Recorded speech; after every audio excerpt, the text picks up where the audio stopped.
Dan hari ini kita masuk di dalam satu tema yang harusnya kita lebih meriahkan, karena gereja GPDI berbicara tentang gereja Pantekosta di Indonesia.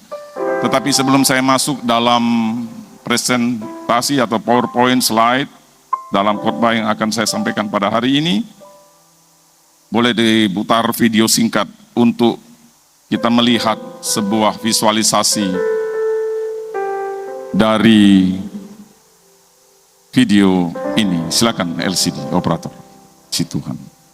On the day of Pentecost, heaven entered the room. But before the fire fell, there was a promise on a mountain.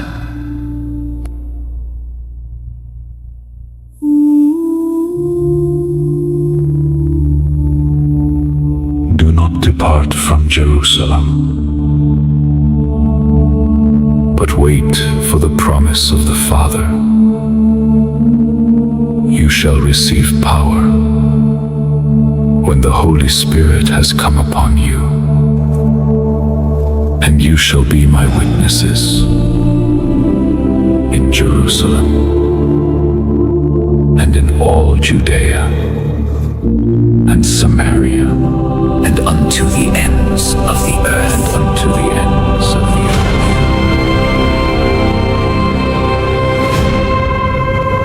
They returned from the mountain with his final command still echoing in their hearts. Remain in Jerusalem and wait for the promise of the Father. In Jerusalem, Peter? They know our faces here. He said Jerusalem. We stay. They did not know the hour. They did not know what power from on high would look like. They only knew he had spoken. So they walked back toward the city that had rejected him, carrying a promise they could not yet understand.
The fire did not fall as a sign only.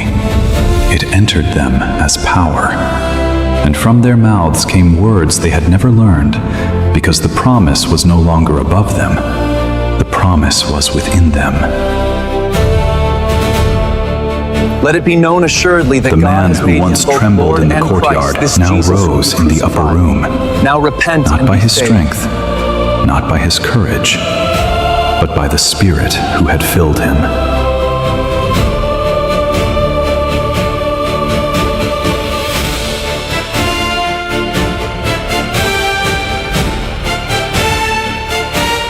The same door they had closed in waiting now opened in witness. What began in a hidden room could not remain hidden. The sound reached the streets. The fire became a voice. Jerusalem heard them before it understood them. men from Galilee spoke, and strangers heard the wonders of God in their own tongues. The miracle was not noise. It was Repent and be witness. baptized, every one of you, in the name of Jesus Christ for the forgiveness of your sins.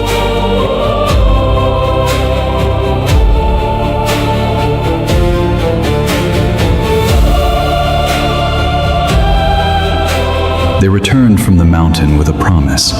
They entered the room with fear. They bowed in mercy, and they rose filled with fire. The room that held their fear became the birthplace of a church that would reach the ends of the earth. Haleluya. Bisa beri tepuk tangan yang meriah bagi Tuhan kita Yesus Kristus. Orang-orang yang kita lihat di video ini adalah murid-murid Yesus yang beberapa hari sebelumnya ketakutan dan mengurung diri di kamar. Dia takut ditangkap, takut dikurung, takut dikerangkeng, takut dikejar. Mereka hidup dalam ketakutan. Orang-orang yang dalam batas ketakutan, kekhawatiran, dan ketidakberdayaan. Tetapi mereka melakukan satu hal. Mereka tunduk dan taat kepada apa yang dikatakan Yesus. Kembalilah ke Yerusalem dan tinggallah di sana sampai engkau diperlengkapi dari kekuasaan tempat maha tinggi. Ada satu titik perubahan turning point dari mereka, dari seorang orang-orang penakut, orang-orang yang khawatir dan tidak tahu masa depan. Ketika mereka dipenuhi dengan api kuat kuasa pribadi Roh Kudus, mereka menjadi orang-orang yang baru. Kita akan belajar satu persatu dari firman Tuhan. Bapak Ibu bisa melihat slide di belakang saya. Saya harus menyampaikan satu hal yang mungkin tidak banyak orang GPDI mengerti, bahkan mungkin yang sudah belajar firman Tuhan, Alkitab sekalipun, teologia, Pantekosta sekalipun, mengenai kenapa kita memakai GPDI tidak memakai kata gereja Pentakosta di Indonesia. Pertanyaan ini masih ada, sekalipun mungkin separuh dari ini sudah mengerti. Izinkan saya untuk menjelaskan latar belakang kenapa GPDI memakai kata Pantekosta. Dan puji Tuhan, beberapa hari yang lalu saya mendapatkan sumber asli dari Alkitab yang terbitan 1879. Sekarang dunia sangat terbuka. Kita bisa searching bahkan dengan file-file yang susah diambil dari arsip-arsip dokumen yang mungkin susah ditemuin, tapi dengan satu teknologi kita dapat itu menjadi sebuah arsip. Dengan jelas Alkitab menjelaskan kata Pantekosta. Hari Pentakosta. Bapak Ibu, ini bukan simbol baru, ini cuma simbol yang saya kreasikan dengan 3D. Ini simbol gereja kita, GPDI, seperti ini yang asli. Nah, kita lihat slide berikutnya. Ini dia. Mengapa kepanjangan istilah GPDI? Perhatikan baik-baik anak-anak muda, kita semua yang suka bikin status, banner, flyer, IG, TikTok. Pastikan GPDI kita D-nya kecil. Saya tahu ada huruf-huruf yang tidak bisa pakai D kecil. Carilah huruf yang ada D kecilnya. Amin. Saya suka katakan itu sama bagian kreatif ministry, bagian media sosial. Ada banyak jenis huruf di IG dan TikTok. Carilah huruf yang bisa bikin D-nya kecil. Kita memakai istilah GPDI, memakai kata Pantekosta. Gereja Pantekosta di Indonesia. Bukan Pentakosta. Apakah ada yang salah? Tidak. Secara resmi GPDI atau Gereja Pantekosta di Indonesia dipakai setelah pendudukan Jepang tahun 1942. Perlu kita ketahui pada saat GPDI didirikan oleh para pionir, pendiri-pendiri organisasi gereja kita, Alkitab yang mereka pakai adalah Alkitab terjemahan H.C. Klinker, orang Belanda. Alkitab tua ini terbit tahun 1879, belum ada terjemahan lama, belum ada terjemahan baru, apalagi terjemahan baru edisi kedua yang LAI baru keluarkan 2-3 tahun yang lalu. Jadi Alkitab pada gereja ini didirikan 1900-an dan dipastikan secara hukum negara 1942, Alkitab yang dipakai adalah Alkitab terjemahan Klinker 1879. Ini yang mahal ini setelah ini. Nah, ini beberapa tahun yang lalu saya belum dapat. Puji Tuhan, 3 hari sebelum saya khotbah hari ini, saya menemukan sumber asli Alkitab terjemahan Klinker. Ini Alkitab bagian depannya. Terjemahan H.C. Klinker. Ini pasal 2, Kisah Rasul 2 ayat 1. Saber moela setelah sampai hari apa Bapak Ibu baca 1, 2, 3? Pantekosta. Kenapa tidak Pentakosta? Karena terjemahan H.C. Klinker edisi 1879 ketika gereja organisasi GPD didirikan. Belum ada terjemahan baru 1974, belum ada terjemahan lama 1968. Jadi cukup jelas. Anak-anak muda jangan dibikin bingung. Kau gereja kau sesat. Masa gerejanya Pantekosta? Yang benar kan Pantekosta. Ini Alkitab aku tulisannya Pantekosta. Jelas Bapak Ibu? Oke? Kita memakai terjemahan lama, lebih lama dari terjemahan lama, yaitu H.C. Klinker. Ini kutipan dari Kisah Rasul pasal 2 ayat 1. Oke, ada orang yang kritis dan pintar. Silakan cari di www.sabda mobile.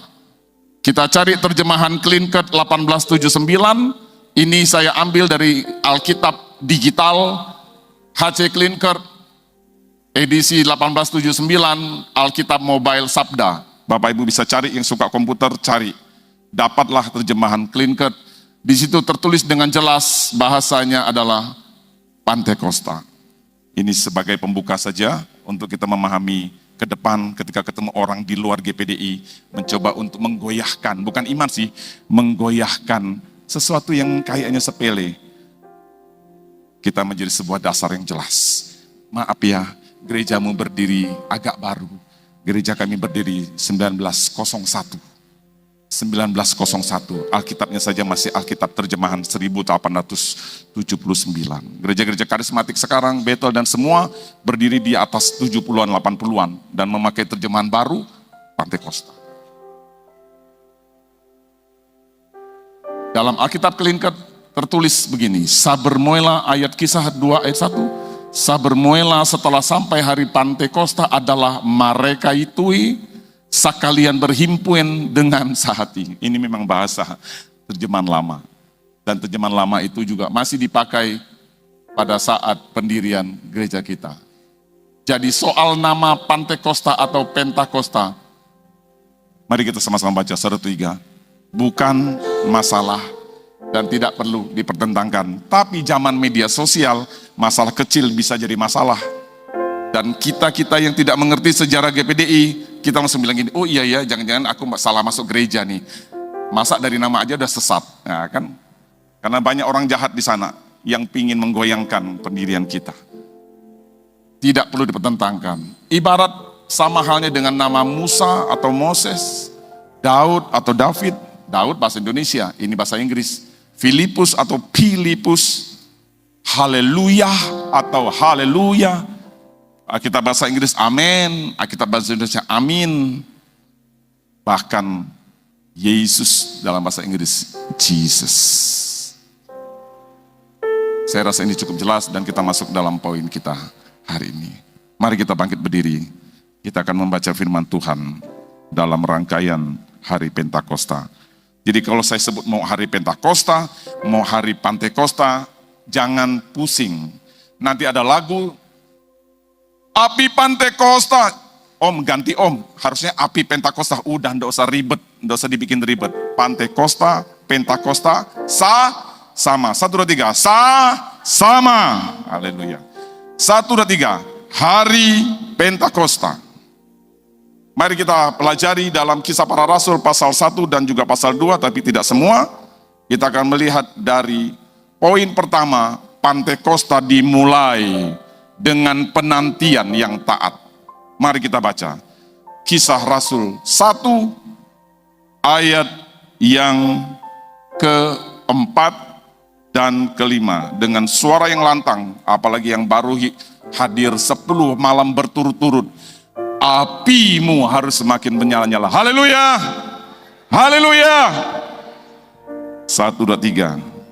Pada suatu hari, ketika ia makan bersama-sama dengan mereka, ia melarang mereka meninggalkan Yerusalem dan menyuruh mereka tinggal di situ, menantikan janji Bapa yang demikian katanya, telah kamu dengar daripadaku, sebab Yohanes membaptis dengan air, tetapi tidak lagi kamu akan dibaptis dengan Roh Kudus. Silakan duduk, puji Tuhan. Pada suatu hari, Yesus sedang makan bersama-sama dengan mereka. Ini kita bisa baca di dalam kitab Yohanes pasal yang terakhir. Dalam perjamuan malam terakhir. Ia melarang mereka meninggalkan Yerusalem dan menyuruh mereka tinggal di situ. Bapak Ibu, saya kasih huruf merah sebagai poin sentral khotbah kita hari ini. Tidak ada hari Pentakosta atau hari Pantekosta tanpa sebuah penundukan, ketaatan, dan sebuah penantian.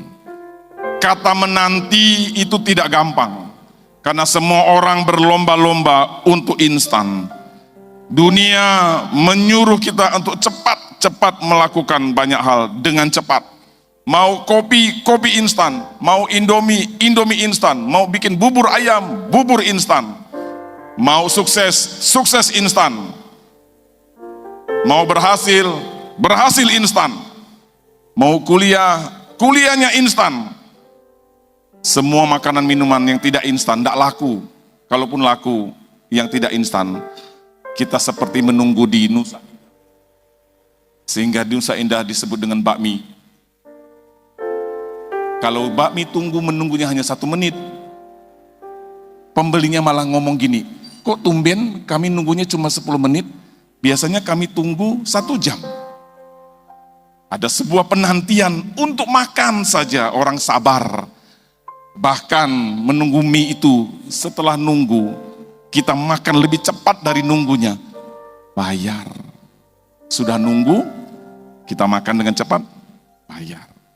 Konteks menanti, anak-anak muda atau orang-orang zaman sekarang sangat menghindari. Semua teknologi berbicara tentang percepatan. Saya dulu harus ke komputer belakang, klik untuk memindahkan slide.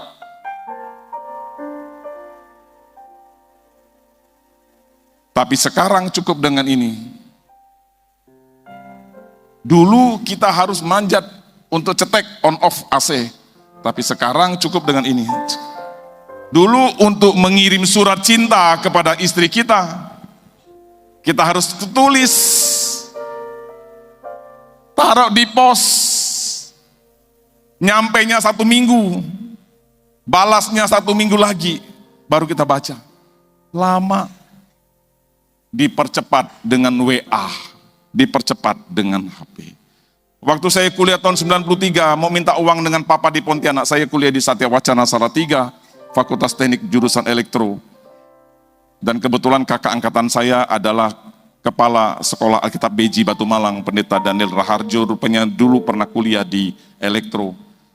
Puji Tuhan, kami sudah mengirim surat beliau dan beliau merespon. Dan beliau akan mengirim hamba Tuhan kemari. Dengan kedekatan saya sebagai sesama alumni Elektro Satya Wacana. Saya harus telepon papa saya dengan telepon, masih zaman tahun 93 saya masih merasakan pakai koin, cekrek, warnet, ring, telepon rumah masuk, papi ngomong, ada apa nak? Ini kuliah sama uang bulanan pak. Iya sebentar ya nak. Papa saya harus ke bank, tulis slip setoran, kirim lewat bank BNI. Saya tunggu 3 hari dengan perut keroncongan. Dapat duit perlu 3 hari. Anak muda sekarang berapa detik? Matcha latte. Americano dengan sugar palm. 1 detik datang di HP mama. Mama langsung pesan gokir. Mama ada di Papua, anak ada di Cirebon, bapak ada di Singapura. Datang GoFood ke kamar anak kita. Tanpa orang tua jemput makanan. Terlalu cepat dan instan. Sehingga kata menanti di zaman modern menjadi salah satu yang dihindari oleh orang-orang kita sekarang. Dan inilah yang menjadi persoalan dengan gaya budaya kita sekarang. Ngapain menanti janji Bapak? Kan ada itu pendeta instan, medsos instan, mukjizat instan. Nggak bisa mengadakan mukjizat, panggil yang bisa bikin mukjizat. Kejar mukjizat. Tetapi hidupnya masih berantakan. Kenapa? Karena buah berbicara tentang proses. Tidak ada buah mangga, kita ambil buah buatan dari pasar, buah plastik. Kita tempel di batang mangga untuk supaya memancing mangga itu berbuah karena ditempeli pakai mangga plastik. Enggak. Taunya pohon mangga, pohon durian, pohon pisang, pohon kelapa, pohon anggur, zaitun, kurma. Mereka harus menanti dengan memastikan akarku harus dalam dan masuk di dalam tanah, menerobos tantangan, mengejar air kehidupan. Sampailah aku menyerap sari nutrisi itu. Dan aku bertumbuh dengan natural, dengan cara dan waktu yang Tuhan tetapkan bagi setiap musim. Pada saat Yesus memerintahkan murid-muridnya ke Yerusalem, perhatikan baik-baik, kita lihat kalimat satu kata demi kata. Yesus makan bersama-sama dengan mereka, murid-muridnya maksudnya. Yesus melarang murid-murid meninggalkan Yerusalem dan menyuruh mereka tinggal di situ. Video tadi sudah jelas memvisualisasikan bayangan kita, walaupun saya tidak, kalau ditanya apakah itu sangat persis seperti yang terjadi di Loteng Yerusalem, saya tidak berani bilang itu sangat persis, tetapi sinematik, artis, visualisasi bisa menggambarkan itu dan kita bisa menyerap, oh kira-kira seperti ini situasi Loteng Yerusalem. Wajah-wajah mereka tadi kita lihat video adalah wajah-wajah orang yang penuh ketakutan dan penuh beban. Kenapa? Coba Bapak Ibu lihat kiri dan kanan. Adakah wajah-wajah penuh beban hari ini? Bisa juga lihat kiri dan kanan. Beban-beban kita mungkin beban persoalan uang, bisnis, rumah masa depan, keluarga, rumah tangga, bahkan pelayanan. Murid-murid ini ketika disuruh ke Yerusalem, posisi mereka sudah ditinggalkan Yesus naik ke surga. Kalimat ini tidak berarti Yesus masih ada dan menemani mereka. Secara psikologis, orang yang biasa ditemani dengan seseorang yang sangat luar biasa dan penuh dengan kuasa, pasti berani. Tapi ketika setelah ayat ini, di dalam Kisah 1 ayat 6-7, sesudah itu ia terangkat ke surga. Ini ayat 4 dan 5, tinggal 3 ayat lagi sebelum Yesus terangkat ke surga. Ayat ini tidak berarti setelah ayat ini disampaikan, Yesus tetap bareng-bareng mereka menuju Yerusalem, menemani rasa takut mereka, menemani rasa kekhawatiran mereka. Mereka dibiarkan, tanda petik, seolah-olah sendirian. Kau pergi ke Yerusalem. Dan murid-muridnya tidak menyangka setelah ngomong ini, ayat 8 berkata, kamu menjadi saksiku di Yerusalem, Yudea, Samaria, sampai ujung bumi. Setelah itu Yesus terangkat. Kita coba bayangkan sejenak, Bapak Ibu sedang lihat saya lagi ngomong begini. Ini pesan-pesan terakhir saya kepada kalian. Jika Roh Kudus turun atasmu, maka kamu akan menerima kuasa. Dan kamu menjadi saksiku Yerusalem Yudea. Bapak Ibu masih melongo nengok. Ini gambarannya seolah-olah ya. Yang di atas lebih masih memperhatikan, benar-benar menyimak. Dan Bapak Ibu tidak pernah menyangka setelah omongan itu, Yesus terangkat ke surga. Sambil memberkati mereka dalam kisah dalam Lukas. Ada suatu campur aduk perasaan. Kami ditinggalkan. Kalau kita bukan orang yang punya kekuatan apapun, dan selama ini mengandalkan orang yang punya kuasa,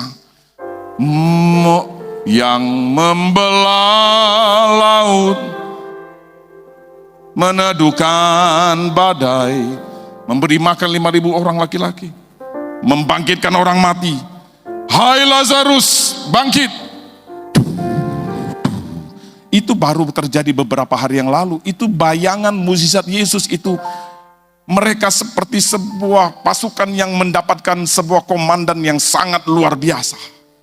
Tiba-tiba Yesus bilang, pergi ke Yerusalem, nantikan janji Bapa. Tiba-tiba saya pergi.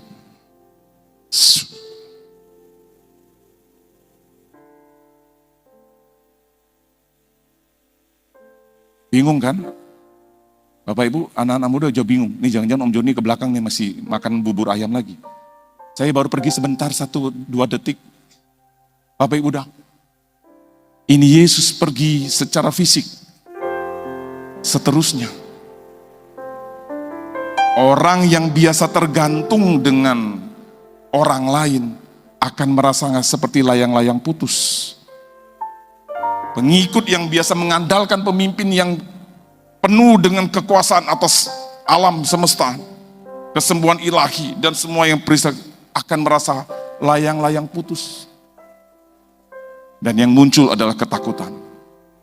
Jangan-jangan nanti habis ini kita ditangkap sama prajurit-prajurit Romawi, sama seperti mereka dulu menyiksa sang guru.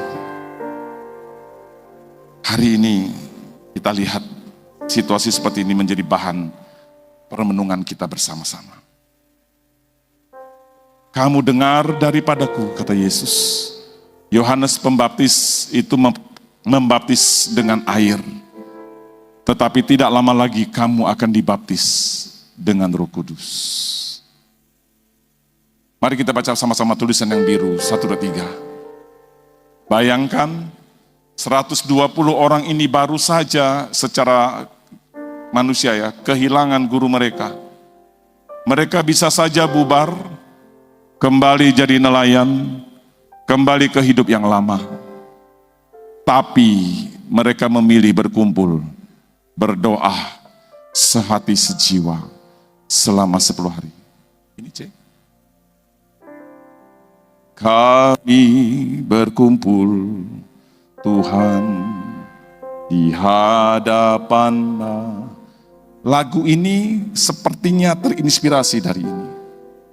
Ada satu dorongan dari kehidupan manusia lama mereka untuk, sudah tidak ada lagi pemimpin kita. Bagus kita balik lagi. Dan ini sudah terjadi di Yohanes pasal 21. Minggu lalu kita bahas tentang membahas tentang Petrus di dalam Injil Yohanes pasal 21. Yuk kita kembali nangkap ikan. Lalu murid-murid yang bilang, ayolah. Itu sebuah jawaban atas kalimat ini. Bisa saja mereka bubar, balik kandang jadi nelayan lagi. Aku kembali kehidupan yang lama. Rupanya apa yang kuimpikan tidak seindah apa yang kuhadapi. Tapi itu dulu, sebelum peristiwa ini terjadi. Yohanes pasal 21 sudah menuliskan kisah Petrus mengajak murid-murid yang lain nangkap ikan. Apa yang terjadi Bapak Ibu ketika kita mencoba untuk kembali ke kehidupan yang lama setelah kita merasakan jamahan kuasa dari hadirat dan anugerah Tuhan. Zong. Malam itu, Yohanes pasal 21 menulis, Petrus dan murid-murid yang lain yang kembali menangkap ikan. 0. Sampai ketika pada kisah itu, mereka bertemu kembali dengan Yesus. Nah dalam hal ini juga sebuah ujian sebenarnya. Mereka terbukti dalam Kisah Rasul pasal 2, nanti kita lihat. Dan Kisah Rasul pasal 1, Bapak Ibu silakan baca di rumah. Mereka kembali berkumpul, berdoa, bertekun sehati. Selama 10 hari, itu kita yang ngomong. Tadi malam di hari yang ke-10, lebih ramai dari ini, luar biasa. Hanya tinggal lobi aja yang tidak ada isinya. Di malam yang ke-10, tadi malam saya sampaikan lagi pesan. Bahwa kita yang sudah baca Alkitab, kita tahu 10 hari. Tapi mereka belum tahu bahwa mereka harus nunggu. Bukankah video tadi menulis dalam sebuah kalimat bertulisan merah, Mereka harus mengikuti perintah Yesus untuk kembali ke Yerusalem tanpa tahu jam berapa, kapan, dan kuasa apa yang akan memenuhi hidup mereka. Mereka tidak tahu itu pola kepenuhan Roh Kudus bisa seperti hembusan angin dan api, lidah api mengalir di atas kepalanya. Itu kita karena kita sudah baca Alkitab dan peristiwa itu sudah terjadi. Coba bawa simpati kita menjadi orang-orang seperti mereka yang barusan ditinggal oleh Sang Guru yang agung. Ada satu kekhawatiran, ketakutan terhadap masa depan. Cerita ini saya ambil untuk dikupas sebagai sebuah rema mewakili hidup kita. Saya baca berita, dengar televisi, nonton, baca internet, ekonomi begini, politik begini, sosial budaya seperti ini, kondisi keamanan regional dan internasional begini, perang di sana sini, harga bahan baku naik, semua mengkhawatirkan. Mau membuka bisnis ragu-ragu, apakah bisnis harus dibuka sekarang atau wait dulu ya?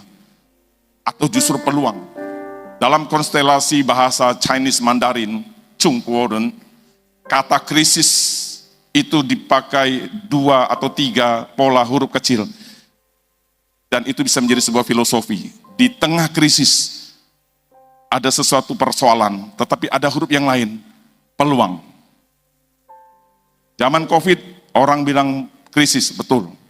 Kesehatan terganggu, iya. Tapi heran, ada orang-orang yang justru diberkati karena mereka memegang suplai masker. Tanpa sadar mereka menyimpan masker dan memproduksi masker yang harganya cuma Rp15.000 per box, betul? Tapi di zaman COVID berapa satu box? 250.000. Rezeki nomplok. Kebanyakan orang menangis karena dapat penyakit dan kematian dan musibah dan bisnis kurang lancar. Tapi pada waktu itu ada orang yang justru makin kaya raya karena dia kebetulan produsen masker. Kebetulan dia produsen hand sanitizer, sabun cuci tangan, APD, betul? Dalam konteks ini kita melihat satu kata, Pentakosta dimulai dengan penantian yang taat. Sekalipun kita jarang tahu setelah ini apa yang terjadi. Yang diketahui oleh murid-muridnya bahwa aku tunduk saja, ikut saja apa yang diperintahkan Tuhan Yesus. Kalau Tuhan Yesus suruh kami kembali ke Yerusalem dan jangan tinggalkan, ikut saja. Sama-sama katakan dengan saya, 1, 2, 3. Ikut saja kehendak Tuhan. Kita tidak perlu tahu 10 sampai 50 step ke depan. Tadi malam saya juga sudah singgung. Kalau kita dikasih tahu Tuhan 50 step ke depan, bisa kita senang karena kita tahu masa depan kita, atau justru kita jadi parno. Kalau kita selalu dibukakan Tuhan dari tahun ini sampai 10 tahun ke depan. Karena apa? Tiba-tiba nanti kita tahu tahun ketiga, bulan Januari, tanggal 15, jam 4 subuh, rumah kita ketimpa meteor. Jadi kita jadi parno, mau dekat hari itu kita jadi bergegar. Habis kamu sih diminta tahu semua hal tentang masa depanmu, Tuhan buka semua. Dan kamu tidak bisa lari. Kamu mau belok kemana, kamu tetap meteor itu kena rumahmu. Makanya Tuhan tidak pernah kasih tahu kita sampai setiap hari masa depan kita selama sampai 20 tahun ke depan. Di sisi lain kita pingin tahu, aku sukses atau enggak ya, istriku cantik atau kurang cantik ya, anakku 1 atau 10 ya. Ya itu di sisi lain. Kalau mau dibuka, semua juga Tuhan bisa buka. Bahkan semua musibah, penderitaan, ujian kita, tantangan kita, sebelum sukses Tuhan buka. Kamu nanti jadi orang sukses di tahun ke-10, tapi kamu mulai minggu depan sampai tahun ke-9, kamu masuk dalam penderitaan. Tinggal besok, hari ini Rabu, besok Kamis. Kita bergegar, kita menuju hari Kamis, karena kita dibukakan semua. Makanya Tuhan selalu mengatakan, yesterday is history, tomorrow is mystery. Makanya hari ini namanya apa? Today adalah hadiah. Bapak Ibu, kalau saya jadi murid-murid ini, saya berpikir minggu depan kita ngapain ya? Tahun depan nanti ngapain ya? Kekhawatiran bisa berkecamuk. Tapi mereka melakukan langkah yang tepat. Saya tidak tahu nanti minggu depan saya mau jadi apa. Saya mau dipenuhi dengan kuasa dari tempat maha tinggi yang modelnya kayak apa. Dibaptis dengan Roh Kudus yang model bagaimana. Yang penting hari ini setelah saya lihat Yesus naik ke surga, kami kembali ke Yerusalem. Tadi Petrus dalam sebuah cuplikan video, mungkin salah satunya mungkin Yakobus atau mungkin Yohanes. Karena biasanya orang-orang yang cukup menonjol di tengah-tengah kumpulan murid Yesus adalah Yakobus, Yohanes, dan Petrus. Mungkin tadi Yohanes yang nanya, bukankah mereka kenal kita nih? Jangan-jangan mereka akan nangkap kita loh. Petrus bilang, tak apa-apa. Walaupun mereka cepat-cepat masuk ke loteng. Ketakutan mereka.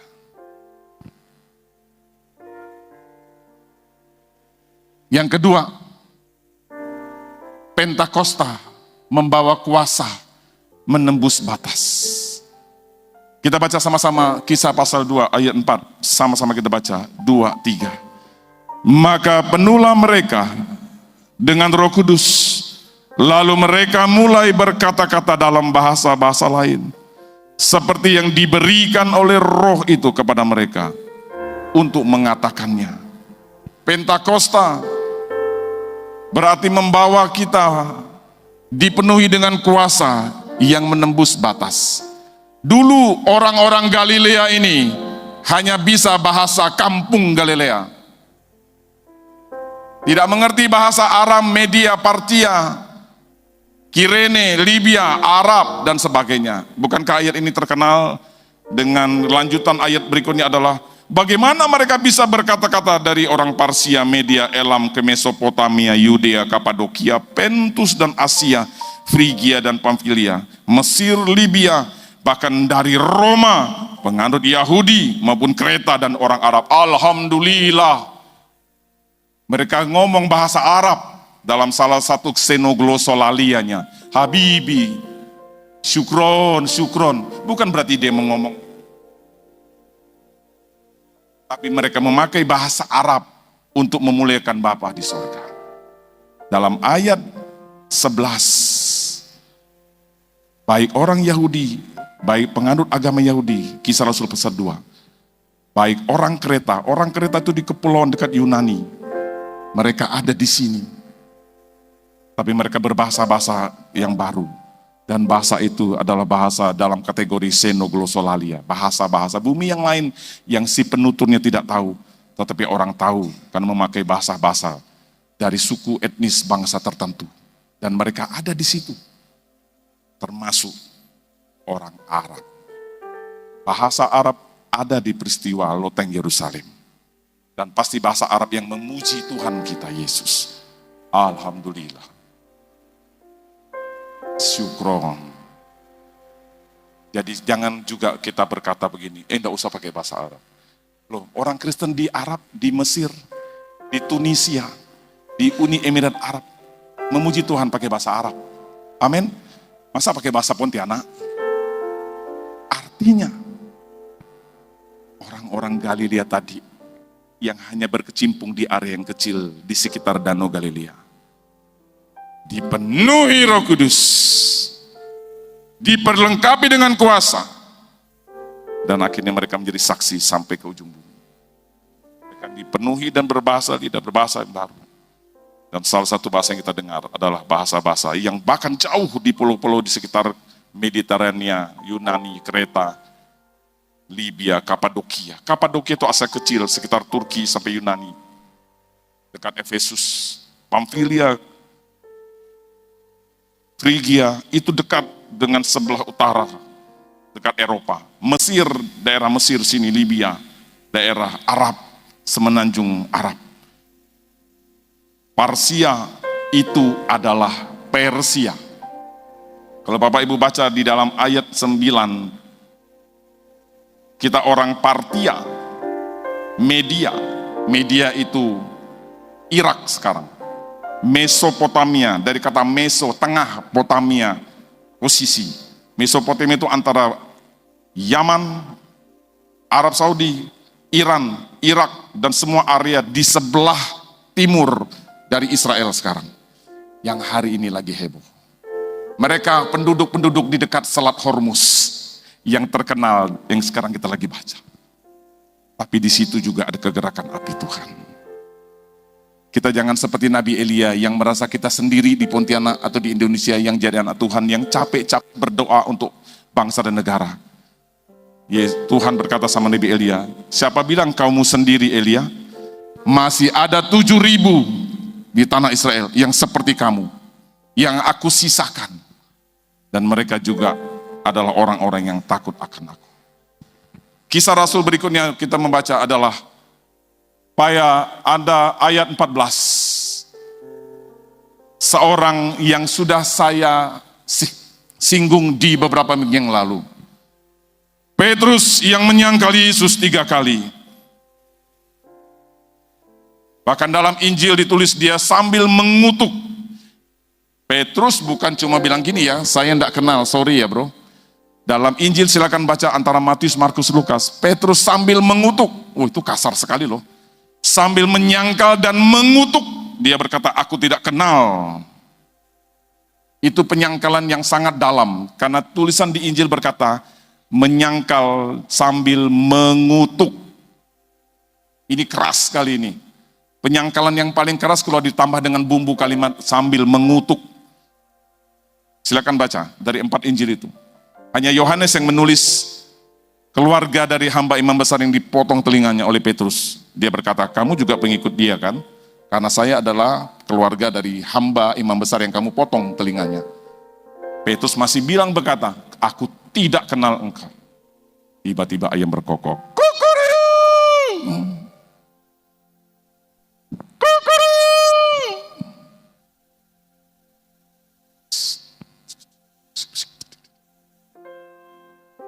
Di dalam Lukas menulis sebuah dramatisasi dari kondisi ini. Lalu Yesus yang lagi disiksa memandang Petrus. Saya percaya Petrus juga lagi memandang Yesus dalam lumuran darah Yesus sedang dikasih mahkota duri dan dipukuli. Di dalam ayat kalau tidak salah Injil Lukas dan Markus. Dan Petrus, lalu Yesus memandang Petrus. Kalau saya mendramatisasi situasi seperti ini, hati kita akan tersentuh.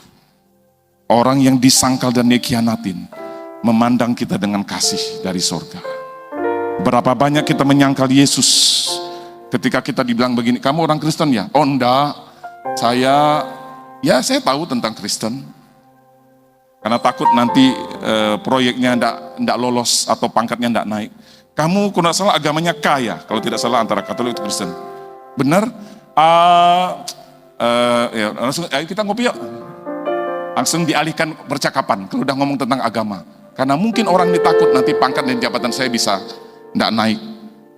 Saya berharap jemaat Gajah Mada 45 jangan takut mengatakan bahwa saya orang Kristen. Sama-sama katakan 1, 2, 3. Saya orang Kristen. 1, 2, 3. Jangan pakai istilah dibikin humanisme. Saya nonis. Ngapain? Pakai istilah nonis. Saya Kristen. Pengikut Yesus. Haleluya. Petrus yang penakut. Makanya dia menyangkal Yesus.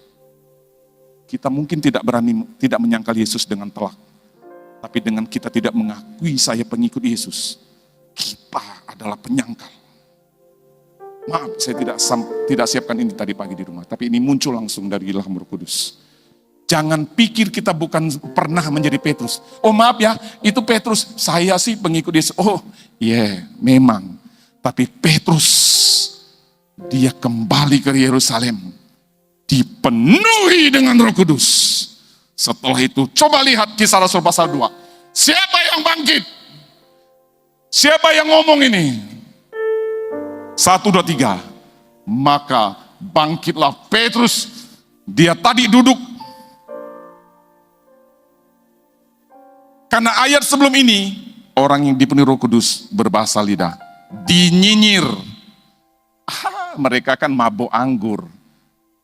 Coba, ketika orang percaya dipenuhi oleh Roh Kudus, orang di luar sana bisa ngolok kita. Dia bukan bahasa roh itu bahasa orang mabuk. Karena Petrus sudah dipenuhi dengan api dari Tuhan. Dia sebenarnya duduk santai dia. Lagi main batu di tanah. Dia berdiri. Hai kamu orang-orang Yahudi. Gila. Kekuatannya langsung seperti elang Raja Wali. Yang tadi kayak burung punai kena siram ayam bawang. Kau kenal Yesus kan? Enggak. Mati aku, mati nih, mati gitu nih, mati nih. Woi, mati. Sembunyi dia. Kau kenal Yesus kan? Enggak. Kokoroyok. Dilihat Yesus. Jatuh hatinya. Dia menangis terseduh-seduh kembali. Dia keluar dari bait Allah. Dan Yesus datang dengan penuh kasih. Hai Petrus, adakah lauk pauk di hadapan? Enggak. Lemparkan jalamu, dapat. Datang kemari. Apakah engkau mengasihi aku? Iya. Apakah engkau mengasihi aku? Iya. Apakah engkau mengasihi aku? Iya Tuhan. Petrus langsung dibilang sama Yesus, kalau engkau tanda mengasihi aku, gembalakanlah domba-dombaku. Di situ Petrus dipulihkan. Tapi Petrus baru dijamah oleh Tuhan dan Roh Kudus. Dia belum dipenuhi dengan kuasa api Roh Kudus. Dan mereka dipenuhi pada Kisah Rasul pasal 2. Dan pada ayat yang tidak jauh dari ini, seorang penakut penyangkal yang bernama Petrus bisa mewakili saya dan kita. Orang-orang yang berkata begini, aku mau ikut Yesus sampai mati. Tapi ketika ditodong sama pedang, sama masalah, kamu ikut Yesus ya?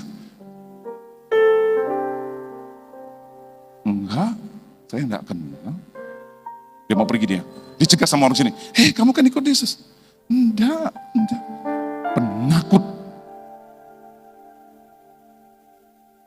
Ketika kita tidak mau menunjukkan jati diri kita sebagai pengikut Yesus, sebenarnya bibit-bibit Petrus yang menyangkal sudah ada dalam hidup kita. Enggak usah.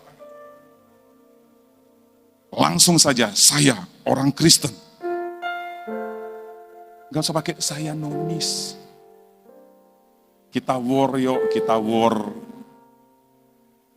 Saya orang Kristen. Saya pengikut Yesus Kristus Tuhan. Dan saya ada di instansi ini sebagai pengikut Kristus. Ada satu bapak-bapak selalu bersaksi sama saya. Bahkan ketika dia ditawari minuman keras dalam pertemuan dengan koleganya, bahkan dengan atasannya, dia berkata, maaf komandan, izin, saya sudah berjanji di hadapan Tuhan Yesus Kristus, saya tidak akan minum minuman keras ini lagi, walaupun sekejap. Dia berani begitu, karena dia tahu kita harus lebih takut Tuhan daripada takut manusia. Katakan amin. Sekalipun resiko dan konsekuensi akan terjadi, tapi Tuhan tidak pernah tinggalkan orang-orang yang selalu setia dan tidak menyangkal dia. Lihat Petrus, dia orang yang berani berdiri dan Tuhan pakai dia berkhotbah. Apa yang terjadi setelah ini? 3.000 orang bertobat. 10 tahun terakhir ini saya belum pernah ketemu pendeta bisa menobatkan satu kali khotbah 3.000. Kalau $3.000 masuk mungkin, tidak tahu, mungkin dia khotbahnya di Austria atau di Swiss, masuk habis khotbah masuk $3.000. Tapi 3.000 jiwa, wow, ini nggak main-main. Keberanian dari seorang penakut penyangkal, dipenuhi Roh Kudus, bukan untuk megah-megahan, happy-happyan, merasa sakti, dan diam-diam di rumah, tapi dia pakai langsung dalam ayat 14. Ayat 1, 2, 3 mereka dipenuhi. Cukup dengan 11 ayat. Petrus langsung berdiri dengan gagahnya. Bukan karena sok jago, karena keberanian dari api surgawi dari Kristus. Ini yang menjadi poin kita hari ini. 1, Pentakosta membuat kita menembus dari setiap keadaan kita yang menjadi batasan-batasan kita. Dan itu kita kerjakan dengan sebuah penantian. Saya akan akhiri di poin ini saja, karena sebenarnya ada banyak poin. Firman Tuhan akan kita selesaikan dengan satu slide seperti di belakang ini. Roh Kudus mau memecah batas bahasamu hari ini. Batas ketakutanmu. Batas luka masa lalumu. Batas aku nggak mungkin dipakai Tuhan. Siapalah aku ini Tuhan. Aku bukan siapa-siapa. Pakai saja yang lain. Aku sudah hancur. Aku sudah punya masa lalu yang kelam. Bukankah ini sebuah perkataan yang mungkin Petrus sempat pikirkan? Aku sudah pernah menyangkal Yesus. Dalam sejarah pengiringan aku dengan Tuhan, aku sudah punya riwayat negatif. Dalam catatan kurikulum vitae, track record, dalam kenaikan pangkat dan jabatan, ada istilah 16 tahun pengabdian tanpa cacat, betul ya? Di sini ada, saya pernah tanya salah seorang komandan, ini apa maksudnya komandan? Oh ini 6 tahun atau 8 tahun pengabdian di angkatan tanpa cacat dapat. Nanti 8 tahun lagi, 8 tahun lagi. Kalau satu kali punya kasus, nggak dapat PIN itu. Petrus bakalan nggak dapat. Dia menyangkal Yesus dengan telak. Orang kalah seperti ini tidak layak untuk diangkat sebenarnya. Orang-orang tak berguna seperti ini harusnya dipilih orang lain saja yang punya masa lalu lebih mulus. Tapi Petrus bertobat, menanti dengan taat, dipenuhi Roh Kudus, bersaksi dengan hebat. Nama Yesus dimuliakan. Bisa tepuk tangan bagi Tuhan kita Yesus. Petrus akhir zaman sedang menanti dalam hidup kita hari-hari ini. Jangan pernah batasi hidup kita. Dan apa aplikasinya? Ini slide terakhir. Jangan puas cuma merasakan hadirat Tuhan. Ku rasakan kasih-Mu Tuhan. Ku rasakan kuasa-Mu Tuhan. Jangan cuma merasakan. Karena banyak orang Kristen di luar sana bukan cuma merasakan, lebih lagi perasaannya lebih dari ini. Tapi jangan hanya berhenti sampai merasakan hadirat Tuhan. Setelah ibadah kita pulang kembali dengan do nothing. Dan tunggu lagi hari Minggu untuk ku rasakan kuasa-Mu. Hanya rasa aja terus. Pulang lagi Senin pagi, diam-diam di rumah atau di kantor, sibuk dengan kerjaan, sibuk dengan aktivitas sehari-hari, bahkan tak ingat lagi tentang karya Roh Kudus yang sudah membakar hidupnya. Sudah hari Minggu, kita lagi ke gereja yuk. Ku rasa terus. Tuhan mau kita melangkah lebih lanjut. Next.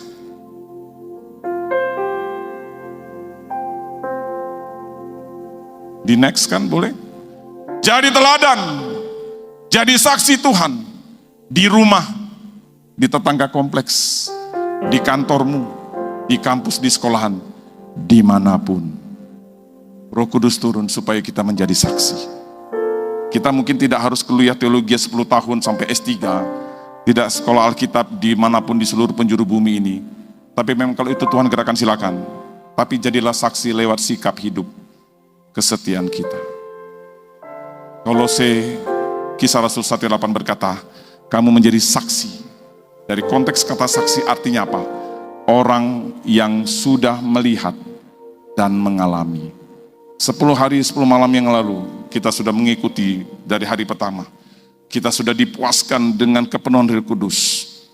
Firman Tuhan dan hambanya bertanya kepada hari ini, apa yang menjadi next langkah hidup kita? Apakah kita kembali ke rumah dan melakukan seperti yang sama seperti saya sebelum ikut doa 10 malam? Pertanyaan ini menjadi pertanyaan besar buat kita semua. Dan Tuhan menunggu langkah selanjutnya. Langkah catur hidupmu. Langkah bidak apa yang kau akan langkahkan. Kita tidak perlu harus berkhotbah seperti Petrus, 3.000 orang bertobat dalam satu kali khotbah. Tapi lewat sikap hidup kita dan semua, nama Yesus dipuji dimuliakan. Terakhir, kita mungkin tidak perlu harus hanya jadi sekedar pembicara yang hebat. Poinnya adalah simple. Cukup ceritakan apa yang Yesus sudah lakukan dalam hidupmu kepada dunia. Menjadi saksi lewat sikap hidup, perkataan, ketika Roh Kudus membakar hidup kita. Dia memampukan kita melewati batas-batas ketidakmampuan kita. Kita bisa menjadi orang-orang yang melewati batas jika diawali dengan sebuah sikap yang menanti dengan sabar zaman Tuhan. Kita bangkit berdiri. Ku menyembahmu, ku sembahmu,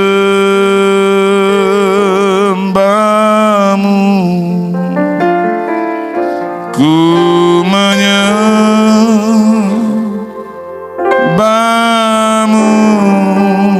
Yesus. Ku sembahmu,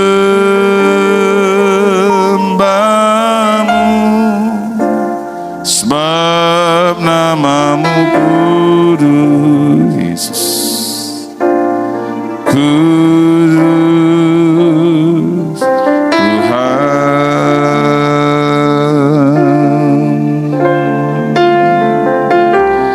Ku menyembahmu, ku sembahmu,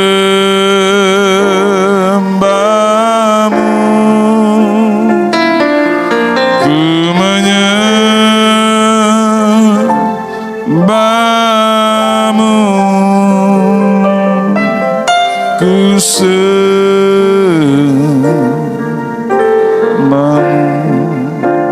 sebab namamu kudus, kudus Tuhan. Katakan dari awal, ku masuk ruang Maha Kudus, haleluya Yesus. Ku masuk ruang Tuhan, mengharapkan kita terus melangkah maju, masuk ruang Maha Kudus, bertemu dengan hadirat. Ku masuk hati itu, Yesus, bila mata kaya masuk dengan darah kuasa. Katakan sekali lagi, ku masuk ruang Yesus dengan darah anak domba, masuk dengan hati tulus, menyembah yang maha kuasa.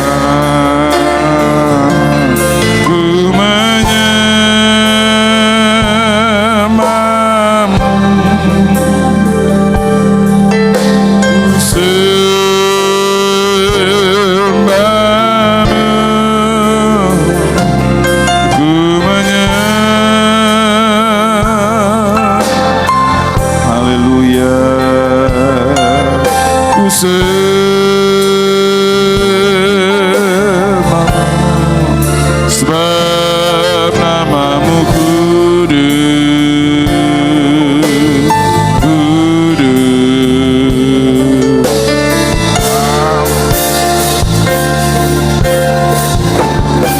Haleluya. Ku menyembahmu, ku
hadirat Tuhan. Di momen ini saya sekaligus akan memanggil ke depan dan mendoakan. Sekaligus mari singer menyanyikan dengan lembut lagu ini. Keluarga dari bayi Zen Yuan Daren Hauran Bong untuk maju ke depan. Boleh bantu siapkan kursi. Ku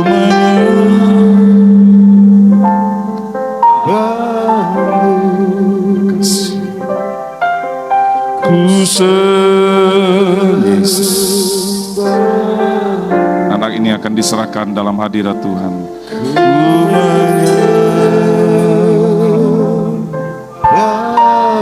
In Jesus name, di lama santara makaya mas.